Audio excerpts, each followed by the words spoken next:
ఇశ్రాయేలీయులకి ఒక రాజు, మంచి రాజుని దేవుడు ఏర్పాటు చేసుకోవాలనుకున్నాడు.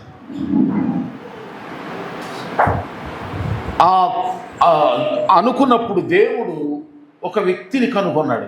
ఆ వ్యక్తి, నాకు ఆశ్చర్యం వేసింది ఏంటంటే, దేవుడు రాజులుగా ఏర్పాటు చేయాలంటే ఏదన్నా రాజు కొడుకులు ఉన్నారు, లేకపోతే ధనవంతులైన వాళ్ళు ఉన్నారు, సైన్స్ తెలిసిన వాళ్ళు ఉన్నారు, బాగా చదువుకున్న వాళ్ళు ఉన్నారు. ఇజ్రాయిల్ ఆ రోజుల్లోనే టెక్నాలజీ ఉన్న వాళ్ళు ఉన్నారు, యుద్ధాలు బాగా చేసేవాళ్ళు ఉన్నారు. కానీ ఊరుల్లో, ఇళ్లల్లో, భవనాల్లో, బంగ్లాలో ఉన్నటువంటి వాళ్ళని ఎవరిని చూడలేదు దేవుడు. ఎక్కడ చూశాడంటే గొర్రెల దొడ్డులో ఉన్నాడు ఒక వ్యక్తి. అతను కూడా చూస్తానికి చిన్నగా ఉన్నాడు, పిల్లోడే, పెద్దోడు కాదు.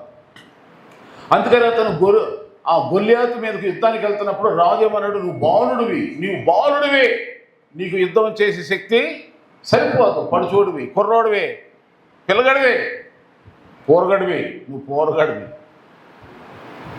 అని అన్నాడు. అయితే ఆయన ఏమన్నాడు, దేవుడు నాకు ఎలుగు బంటి మీద, చెప్పండి, సింహం మీద నాకు శక్తి ఇచ్చాడు కనుక ఈశ్వరంతులైన పిలిస్తుడి మీద నాకు జయమిస్తాడు, దేవుడిని వెళ్తానని చెప్తే సరే పో అన్నారు, వదిలేశారు.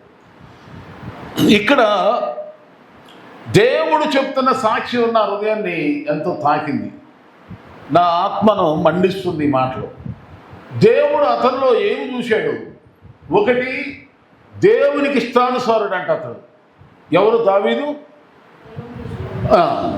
రెండవదిగా దేవుని ఉద్దేశము, దేవుని చిత్తమే నెరవేర్చే మనసు కలిగిన వాడు. ఇంతే. ఇంకా నేను కోరుకున్నవాడు ఇతడు. దేవుడు అతను కోరుకున్నాడు. మొదటి సమూయేలు గ్రంథం 16 ఉంటుంది. నేను కోరుకున్నవాడు ఇతడే, నా హృదయానుసారుడు ఇతడే, నా ఉద్దేశాలు నేను చెప్పిందల్లా చేసేవాడు ఇతడే. ఆ ముందు సౌలు రాజు అలా చేయట్లా, వాడు నేను చెప్పేది ఒకటైతే వాడు చేసేది ఇంకోటి. కనుక అలాంటి వాడు తొలగించేసి, ఇదిగో మనుషులందరి దృష్టికి నీచంగా ఉన్నాడు, చిన్నగా ఉన్నాడు, ఆడంబరంగా లేడు, అందంగా లేడు, ఆస్తిపరుడు కాదు, వయసులో పెద్ద మేధావేమి కాదు, కానీ దేవునికి ఇష్టానుసరుడు. ఎలా అయ్యా అంటే, గొర్రెల దొడ్లో ఉన్న ఇతని పని ఏంటంటే సితారా పట్టుకుని దేవుణ్ణి ఏం చేసేవాడంటే ఆరాధన, పాటలు పాడుకుంటూ ఉండేవాడు, దేవుణ్ణి స్తుతించుకుంటూ ఉండేవాడు.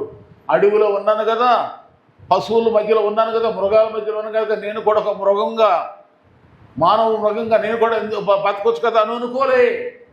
అక్కడ నన్ను ఎవడు పట్టించుకోడు కదా, నా ఇష్టం వచ్చినట్టు వ్యసనాలు గురవచ్చు కదా, నా ఇష్టం వచ్చినట్టు తినవచ్చు, త్రాగొచ్చు, నా ఇష్టం వచ్చి ఎంజాయ్ చేయొచ్చు, నన్ను ఎవడు పట్టించుకోవట్లా. మా అమ్మ నాన్న ఇంట్లో ఉన్నారు, నన్ను ఎవడు చూసి ఉండేరని చెప్పి తనకి ఇష్టం వచ్చినట్టుగా ప్రవర్తించి తన ఆరోగ్యం పాటు చేసుకుని తన జీవితాన్ని పాటు చేసుకోలేదు. అడవిలో ఉన్నా, ఎడారిలో ఉన్నా సరే, గొర్రెల దొడ్లో ఉన్నా సరే, అతను ఏం చేస్తున్నాడు చెప్పండి? ఆరాధన చేస్తున్నాడు, దేవుణ్ణి స్తుతించుకుంటున్నాడు. అందుకని 34 కీర్తన మొదటి రోజు అంటారు, నేను ఎల్లప్పుడూ యెహోవాను స్తుతిస్తా, ప్రార్థిస్తా, ధ్యానిస్తా. యెహోవా నా కాపరి, నాకు లేని. ఇన్ని కీర్తనలనే 150 కీర్తనలు, ఎక్కువ కీర్తనలు రాసింది ఈయనే. అవన్నీ పాటలే. అందుకని సంతోషంగా, ఉత్సాహంగా ఎవరైతే దేవుని స్తుతిస్తా, పాడతా, ప్రార్థిస్తూ ఉంటారో వారి మధ్యలోకి ఆయన వస్తాడు. దేవుని స్తోత్రాలు, ఇశ్రాయేలీయులు చేసే స్తోత్రాల మీద ఆయన ఆసీనుడు అవుతాడు. మనము చేసే స్తోత్రాల మీద, మన పాడే పాటలు, మనం చేసే ఆ మొరలు, మూలుగులు దేవుడు అంగీకరిస్తాడు. దేవునికి ఇష్టానుసారంగా మార్చబడతాం. ప్రార్థన చేసేవాళ్ళు, పాటలు పాడేవాళ్ళు, దేవుని స్తుతించేవారు, నిత్యము స్తుతించేవారు, దేవుని గణపరిచేవారు అందరూ దేవునికి ఇష్టలు అవుతారు. మనుషులకు ఇష్టలుగా ఉండాలంటే మనం ఏం చేయాలి? మరి మనుషులు ఏం చెప్తే చేయాలి. మనుషులకి ఏ విధమైనటువంటి మనసు ఉంటుందో ఆ మనసు ప్రకారమే నడవాలి. అప్పుడు వాళ్ళకి ఇష్టం అవుతాం. మరి బైబిల్ చెప్పేదేంటి? నువ్వు ఎవరికి ఇష్టానుసారం ఉంటావో డిసైడ్ నీవే. దేవునికి ఇష్టానుసారమైనటువంటి వ్యక్తి అతను. దేవునికి ఇష్టమైతే ఎవడికి ఇష్టం కాకపోతే మనకేంటండి? నువ్వు దేవునికి ఇష్టమైన నీ హృదయం నీకు చెప్తుందా? ఆడు ఎవడు ఇష్టం పోని, ఆడు పాపని ఆడిపోతాడు. హల్లెలూయా. ఎవడే నేను క్రైస్తవుడైనందుకు, దేవుని నమ్ముకున్నందుకు, చర్చికి వస్తున్నందుకు, ప్రార్థన చేసుకున్నందుకు ఉపవాసాలు ఉంటున్నందుకు, దేవునితో గడుపుతున్నందుకు మా వాళ్ళందరూ మంచిది, తొందరలోనే అడుగుతుంది, కాళ్ళు పట్టుకోబోతున్నారు, గుర్తు. దేవుని స్తోత్రం. నీతివంతులు కలుగు శ్రమలు అనేకములు అయినను వాటన్నిటి నుండి యెహోవా అని తప్పిస్తాడు. సరే, ముందుకెళ్దాం. ఇప్పుడు దావీదు జీవితంలో అంతా మీకు తెలిసిపోద్ది. ఇప్పుడు చెప్పుకుంటూ వెళ్తారండి. దేవుడు ఇతనిలో ఏం చూసుకున్నాడంటే కనుగొన్నాడు. ఏం కనుగొన్నాడు? దేవుని చిత్తానుసారుడు. ఒకటి అంటే ఆయనకి ఇష్టమైన మాట నెరవేర్తాడు. దేవునికి ఇష్టడు అంట. నేను మీ అందరినీ ప్రశ్నిస్తున్నా, ఎవరికి ఇష్టానుసారంగా నువ్వు ఉంటావు? నిర్ణయించుకో. క్రైస్తవుడా, సేవకులైనా, ఎవరైనా సరే, నేనైనా ఎవరైనా, ఎవరికి ఇష్టం నువ్వు? నేను ఎవరికి ఇష్టం లేనండి. ఒక కుష్ఠరోగం చేసి ప్రభు దగ్గరికి వచ్చి అంటాడు, ఏది మార్క్స్ వార్త 1 ఉంటుంది, అయ్యా నీకు ఇష్టమైతే. అవును, కుష్ఠరోగి ఎవడికి ఇష్టం? ఎవడికి ఇష్టం? మనము అందరికి మన మీద ఇష్టం లేనంత వరకు అందరి ఇష్టాలకు ప్రకారం బ్రతుకుతాం. మన మీద ఇష్టం పోయే వరకు అందరి ఇష్టం, బంధువులు ఇష్టం, కులాలు ఇష్టం, మతం ఇష్టం, మార్గం ఇష్టం, బస్తి వాళ్ళు ఇష్టం, వాళ్ళు ఇష్టం, వీళ్ళు ఇష్టం, మళ్ళీ వీళ్ళ మీద అందరి ఇష్టం జరగాలని కోరుకుంటాం. ఈ అందరి ఇష్టాలు మనం ఎప్పుడైతే పోతాయో అప్పుడు అంటాము దేవుని దగ్గరికి వచ్చి, అయ్యా నీకు ఇష్టమైతే. మనిషికి మనిషి మీద 3 సందర్భాల్లో ఇష్టాలు పోతాయి. ఏమిటో 3 సందర్భాలు? చాలాసార్లు చెప్పండి. దరిద్ర స్థితిలో ఉంటే, నువ్వెంత ఆర్థిక పరిస్థితి నీ దిగజారిన పరిస్థితిలో ఉందంటే ఎవరు నిన్ను లైక్ చేయరు, ఇష్టపడరు. బంధువులు కూడా నువ్వు ఎవడో పోవంటారు. రెండవదిగా రోగి ఇష్టమైతే, జబ్బు ఉంటాడు అయితే ఎవరు నిన్ను చేరనివ్వరు. అమ్మో బాబాయ్ అంటారు. ఇప్పుడు నేను ఉదయం వార్తల్లో నేను కర్ణాటకలో ఎక్కడో వేల కరోనా కేసులు మళ్ళీ స్టార్ట్ అయిపోయినాయంట. మా కనుక ఆంధ్ర రాష్ట్రాలు అక్కడక్కడ, తెలంగాణలో కూడా అక్కడక్కడ అంటే మళ్ళీ తెగులు వస్తుందని భయపడుతున్నారు. చూడండి, అప్పుడు మీకు తెలిసే కదా తెగులు వస్తే ఎలా ఉందో పరిస్థితి. భర్త ఉందా, భార్య ఉందా, పిల్లలను ఉందా, ఎవరి కారు ఏమనో తీరు. రోగం వస్తే, జబ్బు వస్తే కూడా ఎవరు నిన్ను ఇష్టపడరు. ఇక మూడవదిగా చెప్పండి, ఒకటి ఏమన్నాను? పేద పరిస్థితి, రెండోది రోగ పరిస్థితి, మూడోది నీకు చెడ్డ పేరుగా తెచ్చుకున్నావా సమాజంలో, గుణం చెడిపోయిందా, నీ దగ్గరికి కూడా నేను అందరూ తోసిపడతాను. ఆమె నీ సాక్షి దెబ్బతిందంటే చీ అంటారు ఎవరైనా. అందుకని నీ ఇమేజ్ దెబ్బతినకూడదు, నీ పరువు ముఖ్యం. అందుకని పెద్దోళ్ళు ఏమంటారంటే, పైసలు పోయినా పర్లేదు కానీ పరువు మాత్రం పోగొట్టుకోతురే అంటారు. పైసలే సంపాదిస్తాం, పరువు రాదు మళ్ళా. అది ఎప్పుడు జాగ్రత్తగా ఉండాలి. దేవుని స్తోత్రం. ఈ 3 జాగ్రత్త చూసుకోవాలి. కానీ ఇక్కడ దేవుడు దావీదులో కనుగొన్న 2 ప్రాముఖ్యమైన మాటలు మనం చూస్తున్నా. అది ఈ రోజున దేవుని ఆత్మ ప్రేరేపణతో నేను మీ ఎదుట పెడుతున్నా. ఏమిటనగా దేవుడు ఈయనలో చూసింది, ఆ దేవునికి ఇష్టంగానే బ్రతికాడు. ఇదిగోండి, మీరు దేవునికి ఇష్టంగా బ్రతకాలనుకుంటున్నారా?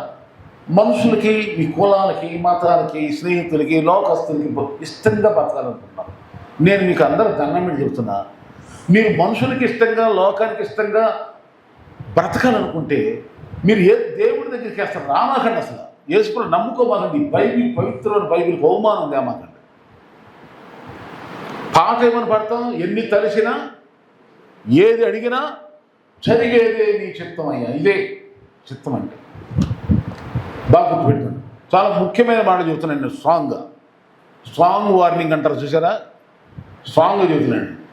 దేవుని ఇష్టంగానుసారంగా ఉంటావా, లేక నీ ఇష్టము, నీ కులం, మతం వెనకాల విడిచిపెట్టేసినట్ట ఆ పాపిష్టి మార్గాలు గుండా నువ్వు ఇష్టంగా నడుచుకుంటానంటావా? వద్దొద్దు. దేవుని ఇష్టానికి నువ్వు పాత్రలు ఎందుకు ఎటు కాకుండా పోతావు? ఇది రెండోది, దేవుడు చెప్పింది చేస్తావా, లేక నీవు అనుకున్నది చేస్తావా? ప్రశ్న ముక్కుసూడికి వెళ్ళిపోతాను. ఏనండి, దేవుని ఉద్దేశమే జరగాలనుకుంటేనే క్రైస్తవులో ఉండు, లేకపోతే ఉండమాక, నీ టైం వేస్ట్ చేసుకోమాక. ఉంటే వెచ్చగా ఉండు, చెప్పండి, చల్లగానే ఉండు, నువ్వు వేసుకోవడమాక. ఒకటి వినండి, ఎప్పుడైతే ఇంకో 2 మాటలు గుర్తు చేసి నేను ముగిచ్చేస్తున్నాను, మనకు సమయం ముఖ్యం కనుక చూస్తున్నాం. ఎప్పుడైతే వినండి, ఒక వ్యక్తి, మీరైనా ఆనాడు దావీదైనా, దేవునికి ఇష్టంగా దేవుని చిత్తం నెరవేర్చే వారంగా మనం ఉంటామో, రెండు రకాలైన వారు ఈ ఆటంకపరిచారు. ఎలా ఆటంకపరిచారు చూద్దామండి. చూడండి, మొదటి సమూయేలు గ్రంథం 17 అధ్యాయం 42-43 ఉంటుంది. గొలియాతు అంటున్నాడు, గొలియాతు దావీదును చూసి అంటున్నాడు, అతను చూడండి, అతడు బాలుడై ఎర్రని వాడును రూపసై ఉండుట చూచి అతను తృణీకరించింది. ఫిలిష్తీయుని కర్ర తీసుకొని నీవు నా మీదకి వచ్చుచున్నవే, నేను కుక్కనా? తృణీకరించెను. ఆ మాట అనడం చేయండి. ఎవరంటే దావీదు, బాలుడు, ఎర్రనివాడు, రూపం మంచిగా ఉంది.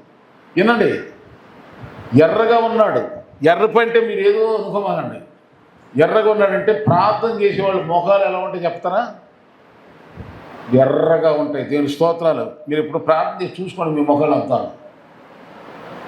కలగా ఉంటాయి. అందంగా ఉన్నాడని లేదు ఇక్కడ. రూపవసి, రూపం, సుందరములైన మీ అవయములకు ఎక్కువ సౌందర్యం. ప్రార్థన చేసే పేసులు, మొఖాలు కలకలలాడిపోతాయి. దేవుని స్తోత్రం. ఆత్మీయంగా ఉన్నవారి మొఖాలు అబ్బా ఎంత అందంగా ఉంటాయో దేవుని స్తోత్రం. ఆ అందము తట్టుకోలేక వాడు అంటున్నాడు, తృణీకరిస్తున్నాడంట. మన ఆత్మీయ సౌందర్యాన్ని చూసి లోకం, గొలియాతు ఇక్కడ దేని చూసుకున్నారు? లోకస్తులు. లోకం మనల్ని ఏం చేస్తారు చెప్పండి? తృణీకరిస్తారు.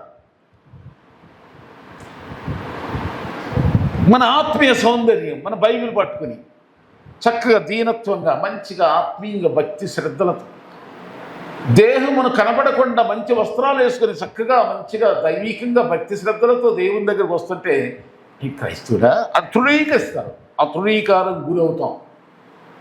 బంధువులు అవ్వచ్చు, బయట వాళ్ళు అవ్వచ్చు, లోకస్తులు అవ్వచ్చు, ఎవరైనా అవ్వచ్చు, నేను తృణీకరిస్తారు. ఎప్పుడైతే నువ్వు ఒక ఆత్మీయ సౌందర్యం కలిగి ఉంటావో, ప్రార్థన జీవితం కలిగి ఉంటావో, భక్తి జీవితం కలిగి ఉంటావో, దైవికమైనటువంటి నడవడిక వైరాగ్యముతో ఎప్పుడైతే నీవు ఉంటావో అప్పుడు తృణీకరిస్తారు. నేను పూలదండ ఎవరేది నీకు, ఎవరు నేను మెచ్చుకోరు, ఎవరో ప్రేమించరు.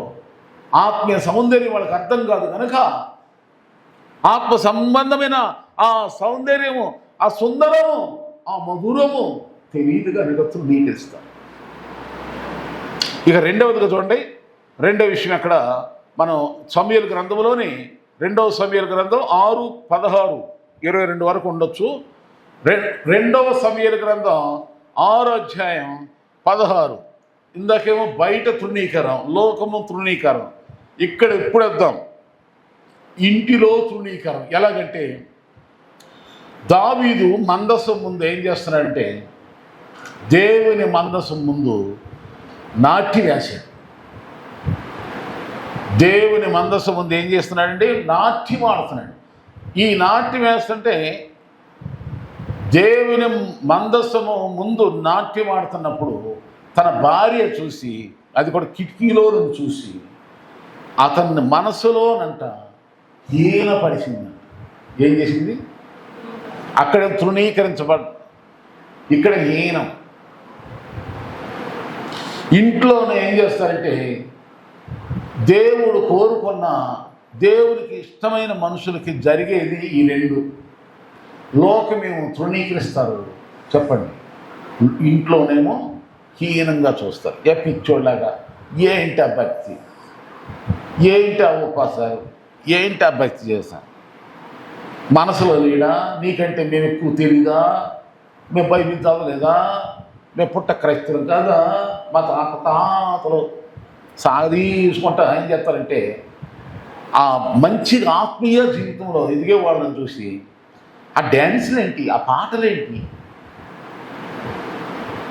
లోకము లేకుండా, సినిమాలు లేకుండా, సినిమా పాటలు లేకుండా, ఈ లోక నటనలు లేకుండా, లోక సంబంధమైనటువంటి మాటలు, ఆటలు, పాటలు లేకుండా, సావాసాలు, చెడునేమలు ఇలాంటివి ఏమీ లేకుండా ఎప్పుడు ఇందులోనే మునిగి తేల్తావా అని హీనపరిచి, ఏమిటి ఆ పిచ్చోళ్ళగా, ఏంటి ఆ యొక్క బానిసలాగా వెళ్ళిపోయి ఆ పాస్టర్ గారి దగ్గరికి వెళ్ళిపోయి ఏంటి ఆ పనులు, ఆ పాస్టర్ గారితో తిరుగుతావు ఏంటి, అక్కడ మందిరంలోకి వెళ్ళిపోయి సీమరెడ్డి తిరుగుతావేంటి, రేపు రోడ్లో ఉంటే మున్సిపాలిటీలో కలిసిపోయి తిరిగి అక్కడ పెంటెత్తేసినా పర్వాలేదు నీకు, చెడిపోయి తప్పిపోయిన కుమారుడు వెళ్ళి ఎక్కడ తిన్నాడు, ఎవరితో సావాసం చేశాడు చెప్పండి, పందులు తినే పొట్టు తిని మన పందులతోనైనా సావాసం చేయాలి. అలాగే లోకస్తులు పాపిష్టోళ్ళతో పాడైపోయేటున్నా ఇష్టమే, కానీ దేవుని బిడ్డలు, నీతిమంతులు దేవుని పరిచర్యలో పాల్గొంటున్నప్పుడు హీనపరచకూడదు. ఒక వ్యక్తి ఎదుగుతానికి మొదటి మెట్టు ఏంటంటే తన్ను తాను తగ్గించుకోవటం. దేవుని స్తోత్రాలు. అది కూడా ఎక్కడ తగ్గించుకోవాలి చెప్పినా, మందిరంలో దేవుని దగ్గరే తగ్గించుకోవాలి. ప్రాంతంలో చేసేటప్పుడు, పరిచర్య చేసేటప్పుడు, దేవుని సేవా కార్యక్రమాలు నిన్ను నువ్వు తగ్గించుకున్నప్పుడు దేవుడు నిన్ను ఏం చేస్తాడంటే ఇచ్చిస్తాడు. కనుక దేవుడు కోరుకున్నాడు దావీదుని. నేను మనందరం కూడా ఈరోజు ఒక మంచి ప్రశ్న వేసుకుందాం. ప్రభువా, నీవు కోరుకునే విధంగా నా బ్రతుకుందా, నీకు ఇష్టంగా నేను ఉండగలుగుతున్నానా నాయన? అయ్యా వద్దు, నేను ఎవరో ఇష్ట ప్రకారంగానే, నా ఇష్ట ప్రకారంగా కన్నా వద్దు నాయన. యేసయ్య ఏమి నేర్పాడు మనకు ప్రార్థన? సిలువ మరణానికి వెళ్ళకముందు గెత్సేమనే తోటలో ఏమని ప్రార్థన చేస్తున్నాడు? నా చిత్తము కాదు, చెప్పండి, నా చిత్తము కాదు నీ చిత్తమే.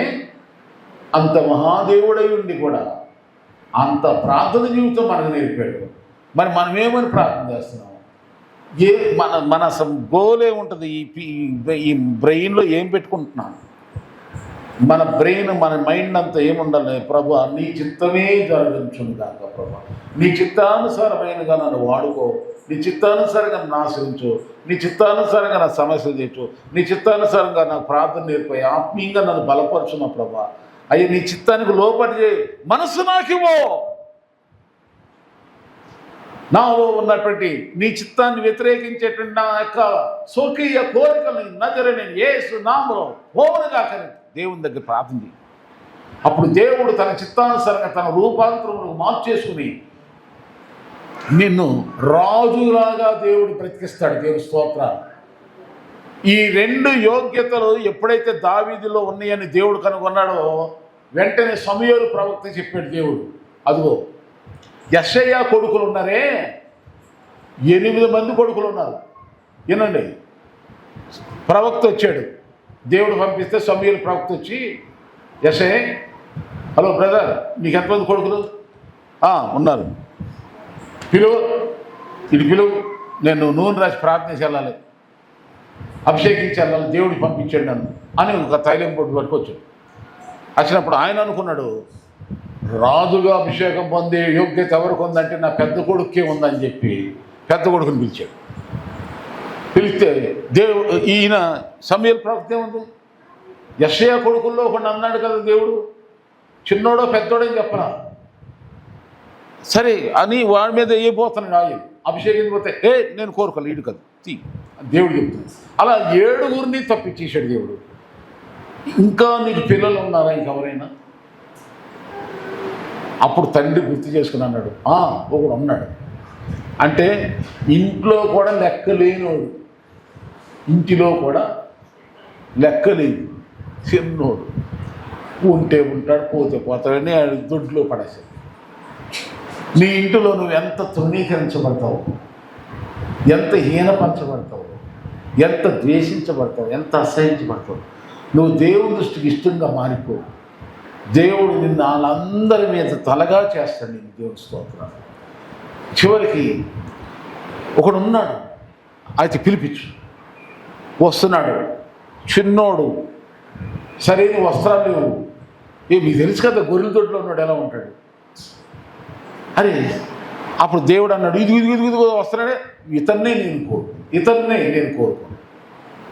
అయ్యి మనుషుల దృష్టిలో ఇతడు రాజు అవుతాడా, ఇతడా అన్నట్టున్నాడు. కానీ దేవుని దృష్టిలో అసలే దేవునికి ఇష్టం.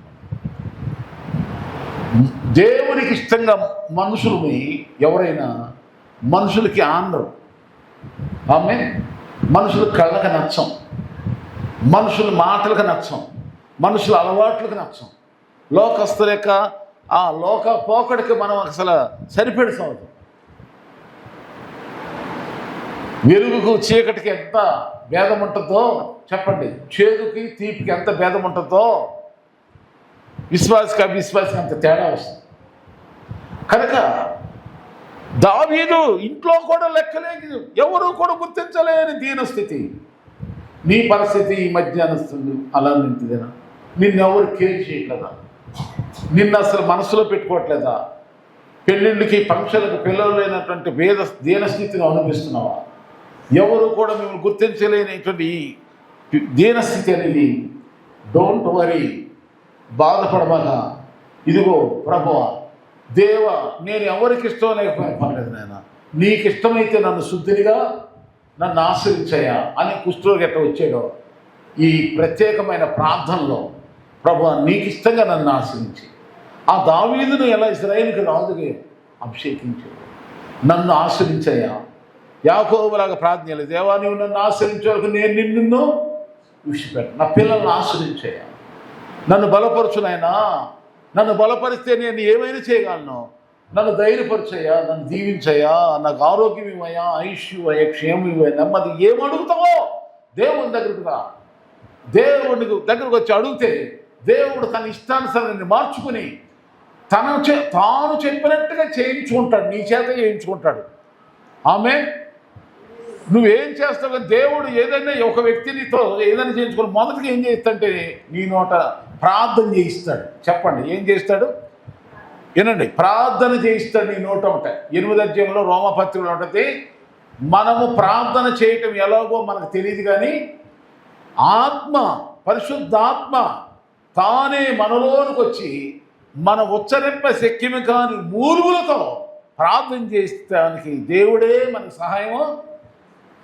అందుకని మన ప్రార్థనకు వచ్చేవారు, ప్రార్థనకు మోకరించేవారు, ప్రార్థన చేసి నోరు తెరిచేవారు, కానీ ప్రార్థన చేయించేది మాత్రం దేవుడే. గుర్తించండి, మనం చేయలేము, నేను చేయలేను. నేను వాక్యం చెప్పాలనుకుంటాను కానీ చెప్పలేను. ఇప్పుడు నేను మాట్లాడేది నేను కాదు, నేనైతే మాట్లాడేది నా వల్ల కాదు. దేవుని ఆత్మ నేను నిలబడ్డాను తప్ప, మాట్లాడాలని నోరు తెరిచింది తప్ప, మాట్లాడించువాడు ఆయనే, మాట్లాడుదు ఆయన తప్ప మనిషి కాదు. కనుక ఈ సమయంలో నువ్వు ఎవరికి ఇష్టడుగా మారాలంటే దేవునికి ఇష్టడుగా నువ్వు మారేవని ఒక సూచన చెప్తున్న ఒక శుభవార్త. ప్రార్థన చేస్తే చాలు. ప్రార్థన ధారాళంగా అనర్ఘలంగా నోరు తెరిచి ఏ విధమైన పీడింపడకుండా దేవుని ఆత్మ ప్రేరేపించిన కదా నువ్వు చెయ్యి చాలు. దేవుడు చెప్పింది నువ్వు చేస్తున్నావని మొదటగా శుభం, ఒక గుర్తు. అది నీకెంత కంఠస్వరం ఉందో అంత తెలుగు, పూర్ణమైన బలంతో ప్రార్థన చేయి. ఇక ఎప్పుడైతే నువ్వు అలా పిచ్చగా ప్రార్థన చేస్తావు, ఎవరైనా ఇంట్లోనైనా బయటైనా ఎక్కడైనా ప్రార్థనతోనే ఉంటాం కదా. ఈ ప్రార్థన పరులు అంటే లోకస్తులకి పాపిష్టులకి ఇష్టం ఉండదు కనుక మనల్ని ఏం చేస్తారు చెప్పండి? హీనపరుస్తారు. చెప్పండి, హీనపరుస్తారు, తృణీకరిస్తారు. పోయా ప్రార్థన అంటారు, పైసలు లేకుండా ప్రార్థన ఏంటి అంటారు. అసలు అరే బాబోయ్, పైసలు అసలు అక్కడ లేకుండా దేవుడు ఏం చేస్తాడు చెప్పండి?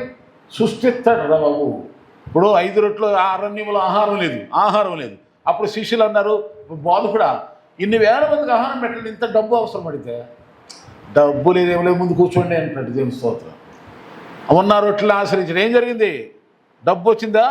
డబ్బు లేకుండానే రొట్టెలు వచ్చి పడ్డాయి. దేవుని స్తోత్రం. డబ్బు లేదు, మన్నా దిగి వచ్చింది. డబ్బు లేదు, బండ నుండి నీరు వచ్చింది. దేవుని స్తోత్రం. డబ్బు కావాలంటే డబ్బులు కూడా ఇస్తాడు. దేవుని స్తోత్రం. ఆయనకి సమస్తం సాధ్యం. ఇవన్నీ సాధ్యం కావాలంటే ఏం చేద్దాం చెప్పండి అయ్యా? చెప్పండి, ఏం చేద్దాం? ప్రార్థన. మార్క్స్ వార్త 9:29 అక్కడ ఏముంది చెప్పండి? మీరు బైబిల్ చదవండి. 9:29 ఫుట్నోట్లు ఉంటుంది. ఉపవాస ప్రార్థన వల్లనే సమస్తము సాధ్యము. చెప్పండి, ఏ ప్రార్థన? పోనీ ఒక పొద్దున్న ఉన్నాడు, పోనీ ఓ 2-3 గంటలను ఉన్నాడు, పోనీ దేవుని స్తోత్రాలు. కనుక ప్రార్థన చెయ్యి. విన్నారా? ప్రార్థన చేద్దాం, దేవునికి ఇష్టంగా మారుదాం, దేవుని చిత్తమే జరిగించుదాము గాక, దేవుని ఆలోచన జరుగును గాక. ఒక మాట అంటాడు బైబిల్లో, నా మాట చొప్పున మీరు చేయకుండా ప్రభువా ప్రభువా అని మొరపెట్టేవాడు ఎవడు నాకు పాత్రుడు? అక్రమం చేయవాళ్ళారా మీరెవరో పోండి అంటాడు. ఇంకేమంటాడు? మీకు భయం కలిగిన నవ్వుతానంటాడు. సామెతల గ్రంథం 1వ అధ్యాయం ఉంటుంది అన్నమాట. ఇలాంటి దేవుడు చెప్పినట్టు వినకుండా జీవించి వాళ్ళు ఆపదల్లో కష్టాల్లో ప్రార్థన చేస్తానుకో నవ్వుతాడే. అక్రమం చేయవాళ్ళారా మీరు పోండి అంటాడు. అందుకని ఇశ్రాయేలుడికి మంచి బెస్ట్ కింగ్ దావీదైనట్టుగా ఈ అంచె దినాల్లో నీవు దేవుని కొరకు ఒక రాజుగా బ్రతకటానికి, రాజులైన యాజక సమూహంగా నువ్వు బ్రతకటానికి, దేవుని సొత్తైన ప్రతిగా నువ్వు బ్రతకటానికి దేవుడు నీకు ఒక అవకాశం ఇస్తున్నాడు, మనందరికి ఇస్తున్నాడు. ఏంటది? ఆయనకి ఇష్టంగా బ్రతకటం. ఆమేన్ చెప్పండి. ఆమేన్. ఎవరికి ఇష్టంగా బతుకుతావు? ఈ 2 అనుకునేవి. నీ ఇష్టంగానే బతుకుతావు ప్రభా, నీవేం చెప్తేనే అది. కానాను పెళ్లి జరిగిందమ్మా, ఆయన చెప్పినట్టు మీరు చేయండి అని మరియమ్మ గారి చేతులు పక్కన. మరి యేసయ్య చెప్పినట్టు జరిగింది. నీళ్లు ద్రాక్షారసంగా నీ జీవితం ఒక నీళ్ళలాగా పలసగా ఉపయోగం లేని స్థితిలో ఉందా? మధురంగా మార్చే దేవుడు ఉన్నాడు. దీని స్తోత్రం. నువ్వు ఆయన చెప్పినట్టే చెయ్యి. దేవుడు ఎవరిని కోరుకుంటున్నాడు? ఆయనకి ఇష్టానుసారమైన జీవించేవారు ఆయనకు కావాలి. ఎందుకు కావాలి? ఆయన మహిమ కొరకు ఒక రాజభోగం ఈ లోకంలో నిన్ను రాజులుగా చేసి, రాజాది రాజ కొడుకు ఇతను, రాజాది రాజ కుమార్తె అని నీ ద్వారా దేవుని మహిమను ప్రపంచమంతా ప్రకటించి అనేక ప్రజలను తన వైపు తిప్పుకొని తన రాజ్యాన్ని విస్తరింపజేయాలని దేవుడు నిన్ను ఒక రాజు లాంటి గొప్పగా హెచ్చించాలని ఆయన వెతుకుతున్నాడు. దేవుని సెర్చ్ జరుగుతుంది ఇప్పుడు ఈ సమయంలో. నీవు ఆయన కోరుకునే విధంగా, ఆయన ఇష్టపడే విధంగా మనందరం కూడా ఒక తీర్మానం చేసుకుని ప్రార్థన చేసుకుని